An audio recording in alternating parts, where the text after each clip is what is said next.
Doctor کے خیال ہمارے خیال میں، یا وہ کون سے جراثیم ہے کہ جس نے آپ کو وہ انفیکشن دی ہے، یا آیا یہ انفیکشن ہے بھی کہ نہیں ہے. تو اگر آپ غلط اینٹی بائیوٹک لیں گے تو اس سے ہوئے گا کیا کہ وہ بیکٹیریا ریزسٹنس پیدا کرے گا. اور resistant infections, antibiotic resistance, یہ ایک بہت بڑا مسئلہ ہے جو کہ دنیا میں عموماً اور پاکستان میں خصوصاً سامنے آ رہا ہے. اور اس وجہ سے بہت سی جانیں ضائع ہو جاتی ہیں کہ کچھ ایسی انفیکشن ہو جاتی ہیں کہ جس کے اینٹی بائیوٹکس کو ریزسٹنس ہوتی ہے اور ہم اس انفیکشن کو کنٹرول کر نہیں پاتے ہیں. ایک اور جو اہم پہلو ہے سیلف میڈیکیشن کا، وہ ہے ڈرگ انٹریکشن.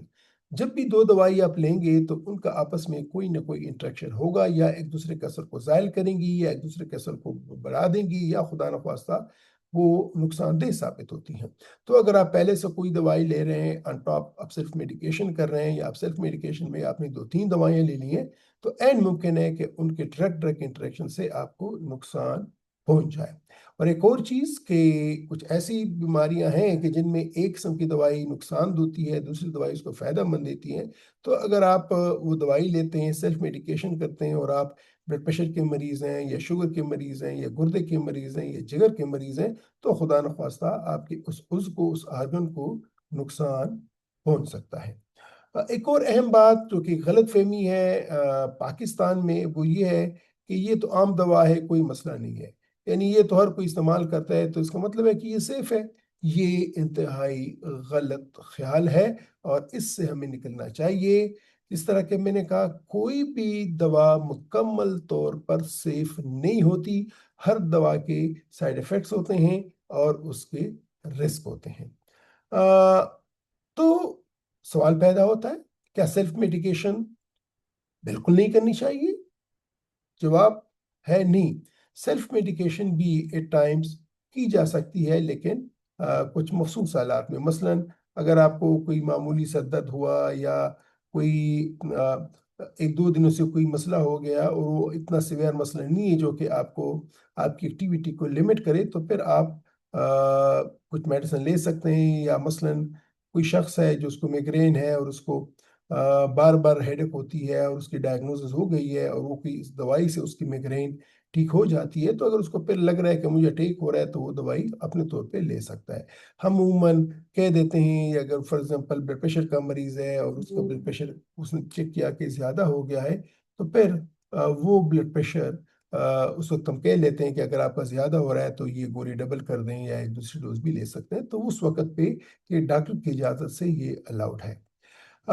تو اگر میں خلاصہ کروں تو سیلف میڈیکیشن میں آپ کیا کریں؟ تو ایک تو یہ ہے کہ کبھی بھی اینٹی بائیوٹکس خود سے شروع نہ کریں. اینٹی بائیوٹکس کا استعمال ہمیشہ ڈاکٹر کے مشورے سے کریں. اگر آپ کو کوئی کرونک ڈیزیز ہے تو اس کرونک ڈیزیز میں بلڈ پریشر، شوگر، دل کی بیماریاں، کولیسٹرول، سیروسس، ہیپاٹائٹس، دمہ، تو آپ اپنے سے دوائی کا ڈوز زیادہ کم نہ کریں. صرف ڈاکٹر ہی آپ کو وہ زیادہ کم کرے گا. ایک اور بات، فارماسسٹ کو کبھی ڈاکٹر نہ سمجھیں.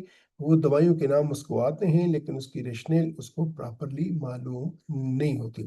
اور اگر آپ کی 2-3 دن ہو گئے، آپ کو سمپٹمز ہیں اور ٹھیک نہیں ہو رہے، تو لازماً ڈاکٹر سے مشورہ کریں.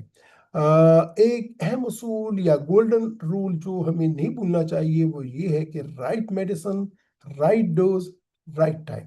اور یہ صرف ڈاکٹر ہی طے کر سکتا ہے کہ آپ کے لیے رائٹ میڈیسن کیا ہے، آپ کو اس کے رائٹ ڈوز کیا ہے، اور اس کی رائٹ ٹائم کیا ہے.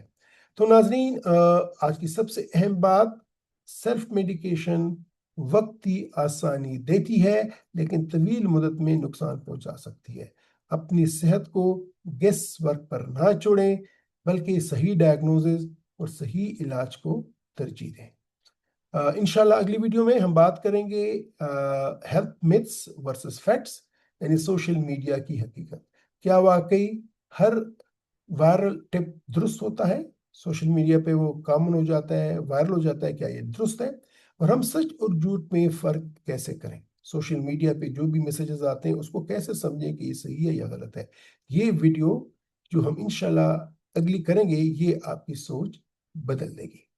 تو اگر آپ چاہتے ہیں کہ آپ اور آپ کا خاندان محفوظ رہے، تو یہ ویڈیو لائک کریں، چینل کو سبسکرائب کریں، اور اسے دوسروں تک ضرور پہنچائیں. کیونکہ غلط دوا صحیح بیماری کو بھی خطرناک بنا سکتی ہے۔ میں ہوں آپ کا میزبان پروفیسر ڈاکٹر جاوید اقبال فاروقی، اور آپ دیکھ رہے ہیں میرے یوٹیوب چینل ہیلتھ ایجوکیشن۔ اللہ حافظ۔